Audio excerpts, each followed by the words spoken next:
Vietnam যুদ্ধ যত দীর্ঘ হতে থাকে আমেরিকার ভেতরে তার বিরোধিতাও তত তীব্র হয়ে ওঠে। বিশ্ববিদ্যালয় ক্যাম্পাসগুলোতে ছাত্ররা আন্দোলন শুরু করে, রাস্তায় মিছিল হয়, শিল্পী ও লেখকেরা যুদ্ধবিরোধী বার্তা প্রচার করে, নাগরিক অধিকার আন্দোলন তীব্র আকার নেয়। এই সব কিছু হোয়াইট হাউসের কাছে অস্বস্তিকর হয়ে ওঠে। রাষ্ট্রীয় নেতৃত্বের মনে প্রশ্ন ঘুরতে থাকে, এই বিশাল আন্দোলন কি নিছক স্বতঃস্ফূর্ত, নাকি কোথাও না কোথাও বিদেশি শক্তি এর পেছনে লুকিয়ে আছে, বিশেষ করে সোভিয়েত ইউনিয়ন বা চীনের মতো শত্রুরাষ্ট্র? এই সন্দেহ আর ভয় জন্ম দেয় এক গোপন নজরদারি পরিকল্পনার, যা ধীরে ধীরে নিজের নাগরিকদের ওপর ঘুরে দাঁড়ায়। ১৯৬৭ সালে সিআইএর ওপর চাপিয়ে দেওয়া হয় এক অস্বাভাবিক দায়িত্ব।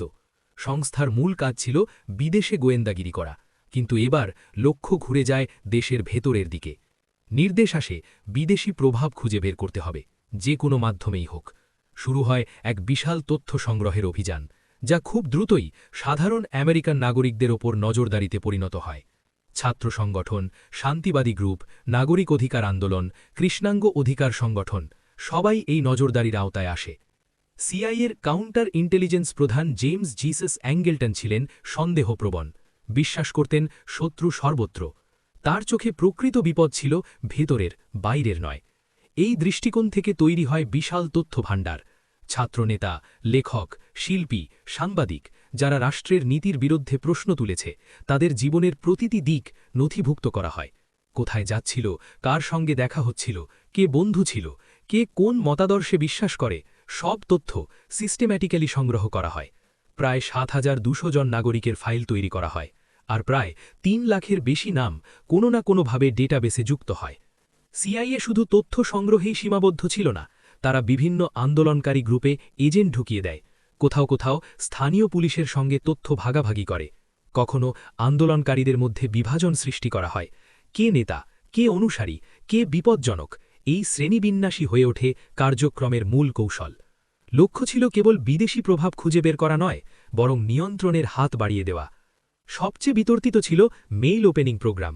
নিউ ইয়র্কের ডাকঘরে হাজার হাজার চিঠি খোলা হতো, পড়া হতো, আবার সিল করে প্রেরণ করা হতো।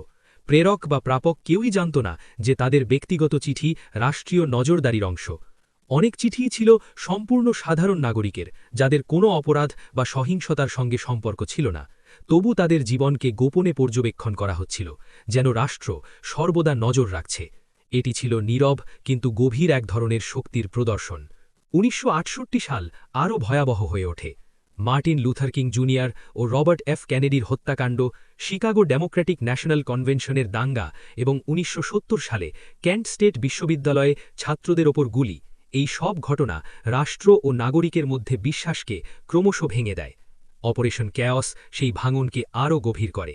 কেউ নিরাপদ নয়, কেউ নিশ্চিত নয় যে তার নাম ডেটাবেসে আছে কিনা, তার জীবন কখনো কোনো সন্দেহজনক চোখে পড়বে কিনা। অপারেশন ক্যাওসের সবচেয়ে চমকপ্রদ বিষয় হল, এই দীর্ঘ নজরদারির পরও সিআইএ কোনো শক্ত প্রমাণ খুঁজে পায়নি যে বিদেশি শক্তি সরাসরি আন্দোলনকে নিয়ন্ত্রণ করছে। কোনো প্রমাণই পাওয়া যায়নি যে সোভিয়েত বা চীনা গোয়েন্দা সংস্থা আমেরিকার আন্দোলনকে চালিত করছে। তবু অভিযান চলতে থাকে, কারণ লক্ষ্য এখন সত্য অনুসন্ধান নয়, লক্ষ্য হয়ে দাঁড়িয়েছে নিয়ন্ত্রণ এবং ক্ষমতার প্রদর্শন। এই নজরদারি অনেকের জীবনকে নীরবভাবে ক্ষতিগ্রস্ত করে। কেউ চাকরি হারায়, কেউ ভিসা সমস্যায় পড়ে, কেউ সামাজিকভাবে বিচ্ছিন্ন হয়ে যায়।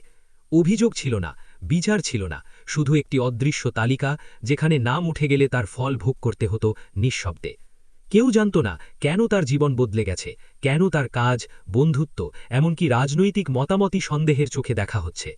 রাষ্ট্রের সুরক্ষা এর নাম দিয়ে ব্যক্তি স্বাধীনতার ওপর চাপিয়ে দেওয়া এই ক্ষমতার ব্যবহার ছিল গভীর আঘাত। ১৯৭৪ সালে পরিস্থিতি ধীরে ধীরে বদলাতে শুরু করে। সাংবাদিক স্যামুয়েল হার্শ নিউ ইয়র্ক টাইমসে একটি অনুসন্ধানী প্রতিবেদন প্রকাশ করেন, যেখানে সিআইএর অভ্যন্তরীণ নজরদারির কথা প্রথমবারের মতো প্রকাশে আসে। প্রতিবেদন দেশের রাজনৈতিক ও সামাজিক প্রেক্ষাপটে তোলপাড় সৃষ্টি করে। কংগ্রেসে প্রশ্ন ওঠে, একটি গণতান্ত্রিক রাষ্ট্রে এমন নজরদারি কতটা বৈধ? এরপর গঠিত হয় চার্চ কমিটি। ১৯৭৫ সালে তাদের তদন্তে অপারেশন ক্যাওসের পূর্ণ চিত্র সামনে আসে। প্রকাশ পায় কতটা সহজেই আইন লঙ্ঘন করা হয়েছে, কতটা গোপনে নাগরিক স্বাধীনতা উপেক্ষা করা হয়েছে। সিআইএর ক্ষমতা কিছুটা সীমাবদ্ধ করা হয়, কংগ্রেসের তদারকি বৃদ্ধি পায়। ভবিষ্যতে এমন পরিকল্পনা চালাতে হলে কঠোর নিয়ম মানতে হবে। তবু বাস্তব ক্ষতি দূর করা সম্ভব হয়নি। অনেক নথি ধ্বংস করা হয়, অনেক তথ্য কখনোই প্রকাশে আসে না। যাদের জীবনে এই নজরদারির ছায়া পড়েছিল তারা কখনো আনুষ্ঠানিকভাবে জানতে পারেনি কেন তাদের জীবন বদলে গেছে। অপারেশন ক্যাওস প্রমাণ করে দেয়, ভয় যখন নীতির জায়গা নেয় তখন গণতন্ত্র নিজেকেই সন্দেহ করতে শুরু করে। অপারেশন ক্যাওস কোনো প্রকাশ্য যুদ্ধ ছিল না, বন্দুকের শব্দ শোনা যায়নি, গোলাগুলির চিত্র নেই, কিন্তু ক্ষতি ছিল গভীর। এটি ছিল এক নীরব সংঘর্ষ, রাষ্ট্র বনাম নিজের জনগণ। ভাঙা বিশ্বাস, অদৃশ্য ভয়, ব্যক্তিগত স্বাধীনতার ওপর চাপিয়ে দেওয়া অজুহাত, এই সব ছিল অপারেশন ক্যাওসের চিহ্ন। নিরাপত্তার নামে প্রশ্নহীন ক্ষমতা কখনো সবচেয়ে বড় ক্ষতি তৈরি করে, আর এই অধ্যায় তার প্রমাণ।